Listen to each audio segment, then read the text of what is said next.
Hi, I'm Danny Brown with Myriad Real Estate Group here with this week's 5. Number 1, the trade war with China is heating up again. The Phase 1 deal that was struck last year is in danger of falling apart. Markets hate uncertainty, and this uncertainty is absolutely going to affect markets if the trade deal deteriorates. Remember, the uncertainty originally caused by the trade war almost pushed the US into a recession the last time around.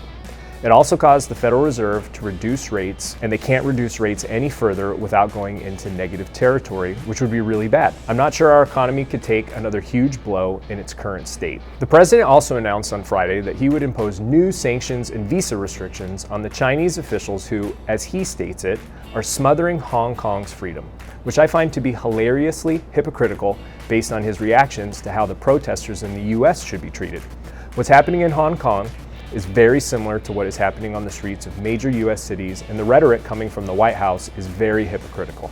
Number 2, income in the US. A new report recently came out stating that the average monthly income in the US is actually on the rise. This is wild considering the initial unemployment claims reached 40 million last week.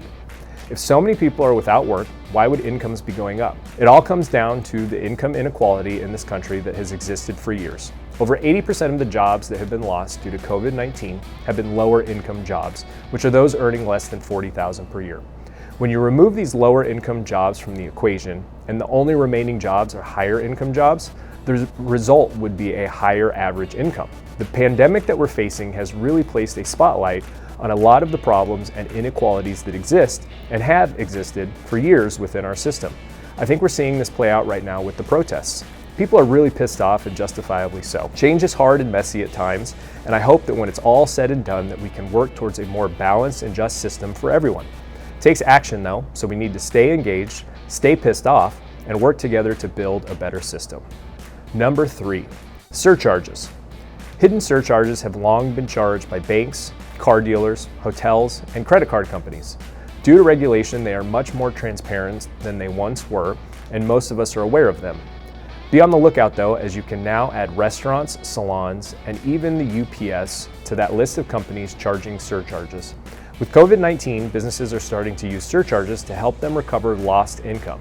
Remember to check your bills and even ask up front if they are charging additional fees due to COVID-19. Number 4, real estate news.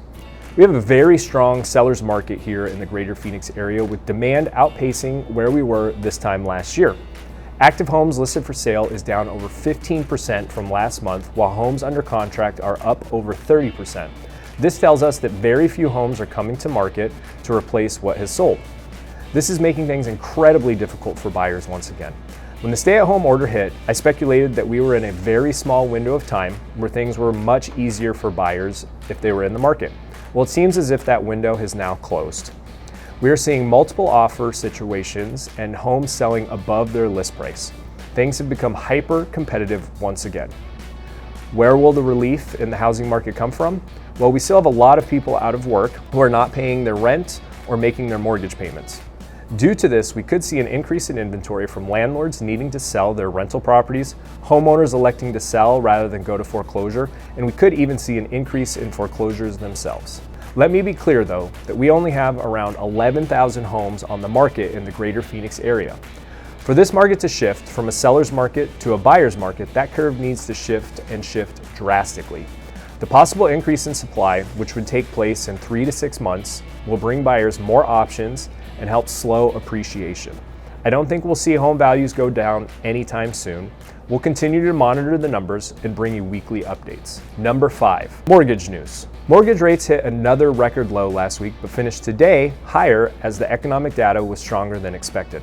However, even with rates being higher today, you can still find lenders with rates in the low 3s for a 30-year fixed and high 2s for a 15-year fixed. Good news, jumbo loans, which are loans over $510,000 in Phoenix, are making their way back after many lenders stopped doing them due to pullbacks in the mortgage industry.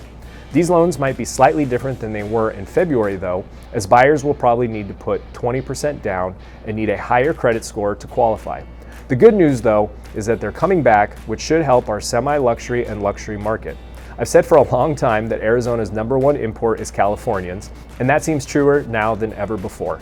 With our state opening up and theirs remaining closed, we are seeing an influx of California residents looking to escape and buy here in Phoenix. And that's this week's 5. If there are any topics you would like me to cover, let me know in the comments below. Thanks for tuning in, and I'll see you guys next week.